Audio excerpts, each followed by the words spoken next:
Okay, this is just a quick video about the very sloppy trigger and the overall build quality of the new Pedersoli P53 rifle musket that I bought a few days ago. Initially, the trigger had a lot of side-to-side play and also back and forth play.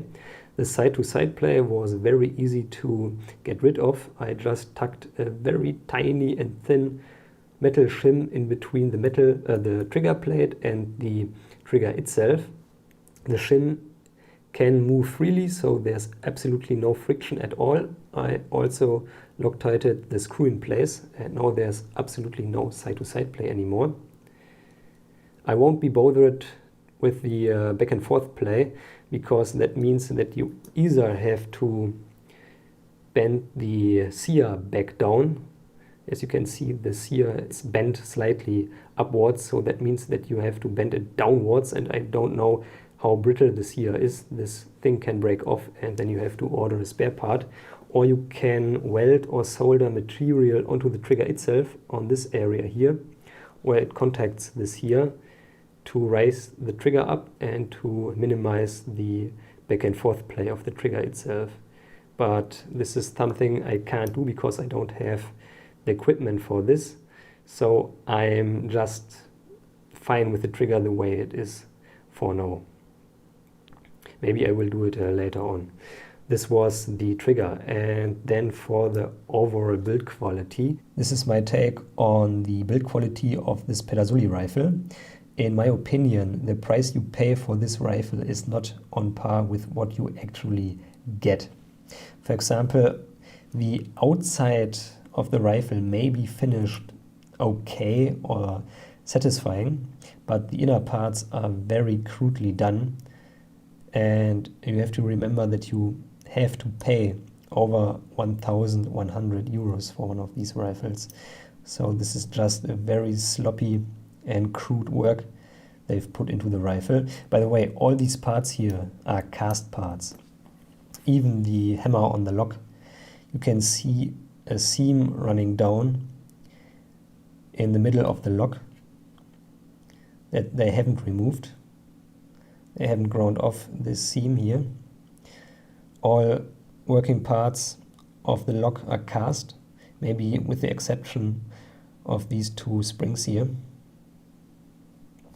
You can also see remainings of the casting process on this barrel bend here, especially down here. This overlapping part here.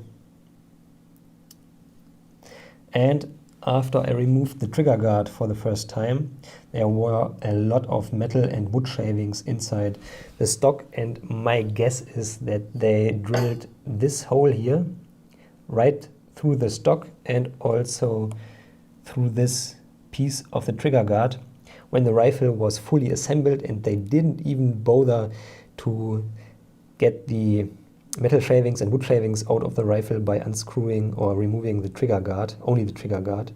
So I guess that their profit on one of this rifle is maximized.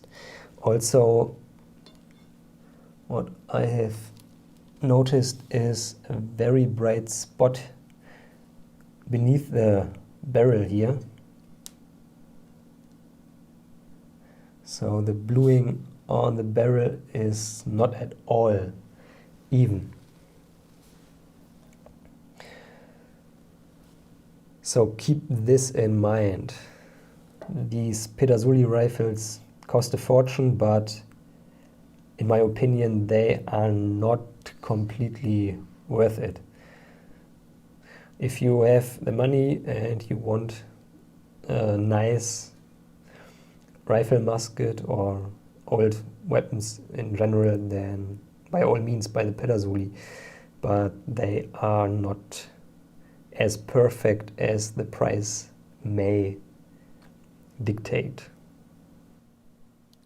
The rifle is assembled now, and I have noticed that the trigger play, the back and forth trigger play, is also slightly reduced, especially when the hammer is fully cocked.